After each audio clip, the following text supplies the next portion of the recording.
Алмаз Сарыбаев бийликти күч менен басып алууга шектелип кармалды.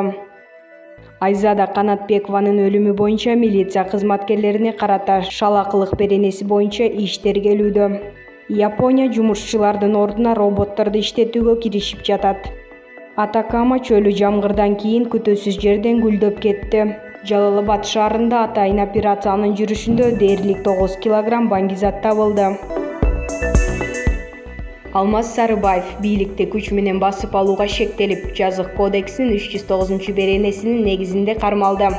Бул тууралуу Ички иштер министрлигинин басма сөз кызматы билдирет. Сарыбаев Ички иштер башкы башкармалыгынын убактылуу кармоочу жайына киргизилди. Андан сырткары сотко чейинки өндүрүштү тергөө учурунда күбө катары Жогорку Кеңештин мурдагы жана азыркы бир нече депутаты, мурда иштеп кеткен мамлекеттик кызматкерлер суракка алынган.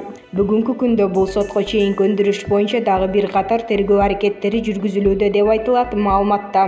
14 сентябрда ушундай эле айып менен Ички иштер министрлигинин мурдагы орун басары Курсан Асанов кармалган. Буга чейин социалдык тармактарда Курсан Асанов менен Алмаз Сарыбаевдин сүйлөшүүсү делген видео жарыяланган жана аны адвокат Таалайгүл Токтокунова фейк экендигин айткан. Ала качуунун курмандыгы болгон Айзада Канатбекованын өлүмү боюнча милиция кызматкерлерине карата сотко чейинки өндүрүш иши тергелүүдө.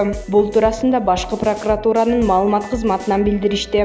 Жалпыга маалымдоо каражаттарында Айзада Канатбекованын иши боюнча милиция кызматкерлерине карата өндүрүш ишинин кыскартылгандыгы тууралуу жарыяланган маалымат чындыкка дал келбейт. Азыркы учурда жогорку сотко чейинки өндүрүш иши боюнча УКМдин Бишкек шаары боюнча башкы башкармалыгы тарабынан тергөө аракеттери уланууда жана анын жүрүүсү прокуратуранын көзөмөлүндө турат, деп айтылат маалыматта.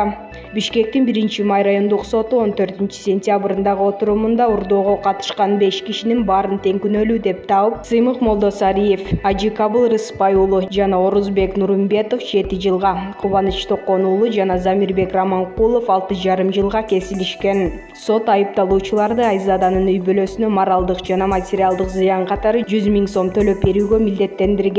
Эске салсак, үстүбүздөгү жылдын 5 апрелинде Бишкектин Медерев жана Тыныстанов көчөлөрүнүн кесилишинен Айзаданы бир нече адам күчтөп унаага салып кеткен. 2 күндөн кийин кыздын жана аны уурдаган Замирбек Теңизбаевдин сөөгү Бишкектин четиндеги Арашан жана Чокморов айылдарына жакын жердеги талаада автоунаадан табылган. Тергөөнүн версиясы боюнча Тегизбаев кызды үйлөнүү максатында уурдаган. Айзада макул болбой койгону үчүн муунтуп өлтүрүп, анан өз жанын кыйган.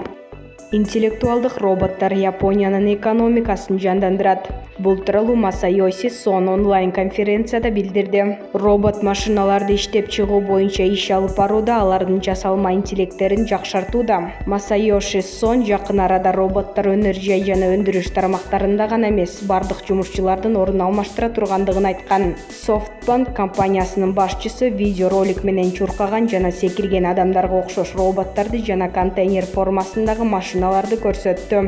Мындай машиналар жумушчу күнүнө революция жасайт. Ал адамдан 10 эсе көп жумуш иштеп берет. Японияда 1 миллиард адам кылган жумушту 100 миллион робот гана аткарып жетише алат, деп айткан башчы. Жалал-Абад шаарында атайын операциянын жүрүшүндө дээрлик 9 килограмм баңгизат табылды. Бул тууралуу Ички иштер министрлигинин басма сөз кызматы билдирет. Маалыматка ылайык, Кыргыз Республикасынын Ички иштер министрлигинин Ош шаары жана Ош облусу боюнча башкармалыгынын кызматкерлери Ош облустук Ички иштер башкармалыгы менен биргеликте мурда катталган сотко чейинки өндүрүш иш боюнча комплекстүү ыкчам иликтөө иш-чараларын жүргүзүшүп, анын натыйжасында 2021 жылдын 11 сентябрында болжол менен саат 14:00 чамасында Жалал-Абад шаарында Өзбекстандын жараны, мурда өз өлкөсүндө жана Кыргыз Республикасында соттолгон 1970 жылы туулган жаранды кармаган. Кармалган жаранды текшерүү учурунда андан түстүү баштык табылып, анын ичинде скотч менен оролгон 2 таңгактагы кочкол күрөң түстөгү өзгөчө жыты бар зат болгон. Табылып алынган заттын жалпы салмагы 1 килограмм 905 грамм болгон. Оогон түспөлүндөгү гашиш экендиги аныкталган. Ошол эле күнү 19:00 чамасында баңгизатты сатууну көздөп жаткан саткан баңгизаты үчүн акча каражатын алуу учурунда Жалал Абад облусунун Сузак районунун тургуну 1995-жылы туулган Жаран кармалган. Ага өздүк кароо жүргүзүү учурунда ШМнын оң чөнтөгүнөн көзөмөлдөнгөн затты сатып алуу үчүн берилген $8.000 табылып алынган. 2021-жылдын 12 сентябрында түнкү саат 01:00 чамасында Жалал Абад шаарында жашаган Жаран тинтүү учурунда өзгөчө жыты бар 5 таңгалактан зат табылган. Анын жалпы салмагы 6 кг 922 грамм ооган түспөлүндөгү гашиш болуп чыкты. Иликтөөнүн жүрүшүндө баңгизат Чүй облусунун Кара Балта шаарындагы Сугат талааларынан жеткирилгендиги аныкталган. Кармалган жарандар тергөө абагына киргизилип, сотко чейинки өндүрүш иши уланууда. Чилидеги Атакама чөлү өткөн айда жааган жамгырдан кийин гүлгө оронду. Бул тууралуу Leandro de Chile YouTube каналы маалымдайт. Чилинин өткөн айда Атакама чөлүнө 19 мм өлчөмүнөн ашык жамгыр жааганын маалымдашкан болчу.